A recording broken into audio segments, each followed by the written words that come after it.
मित्रांनो, घबाडकुंड या चित्रपटाच्या मेकर्सने या चित्रपटावर खूप खर्च केला, खूप सारं प्रमोशन सुद्धा केलं. मात्र या चित्रपटाच्या मेकर्सकडून एक खूप मोठी चूक झाली किंवा या चित्रपटाच्याच नशिबी ती चूक आली असं म्हणता येईल. तुम्हाला आठवत असेलच की राजा शिवाजी जेव्हा रिलीज झाला होता तेव्हा कुठलाही मोठा हिंदी आणि मराठी चित्रपट थिएटरमध्ये रिलीज झाला नव्हता. त्यामुळे या चित्रपटाला कुठल्याही चित्रपटाचं कॉम्पिटिशन नव्हतं. बऱ्यापैकी सर्व स्क्रीन मिळाल्या होत्या आणि महाराष्ट्रामध्ये या चित्रपटाला कमाई करण्यासाठी अगदी मोकळं पटांगण मिळालं होतं.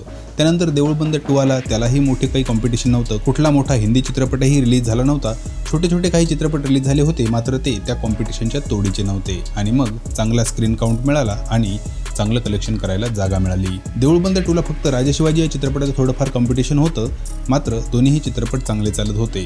तेवढ्यात तुंबाडाची मंजुळा आला. आता या चित्रपटालाही ठीकठाक प्रतिसाद मिळू लागला आणि परत एकदा कॉम्पिटिशन वाढली. आता तुम्हाला माहीतच असेल की मराठी चित्रपट हे कायम लॉंग रनमध्ये चांगले चालतात. यांना चांगली कमाई करण्यासाठी कमीत कमी 2 महिने स्क्रीन मिळणं गरजेचं असतं. तुंबाडाचा मंजुळा हा सुद्धा चित्रपट स्वतःची जागा बनवायचा प्रयत्न करत होता आणि तेवढ्यात घबाडकुंड आला. आता कॉम्पिटिशन मिक्स झाली.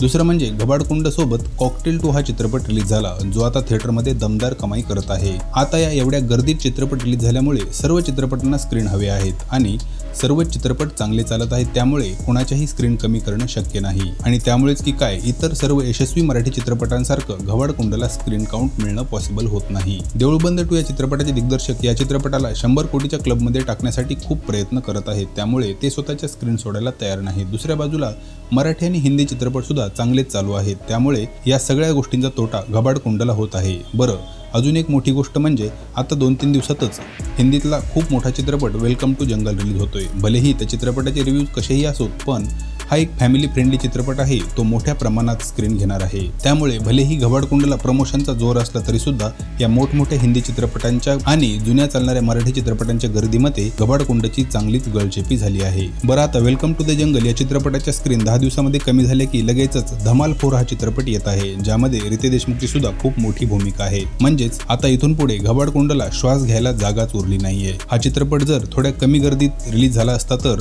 या चित्रपटाचे कलेक्शन कदाचित वेगळेच असते.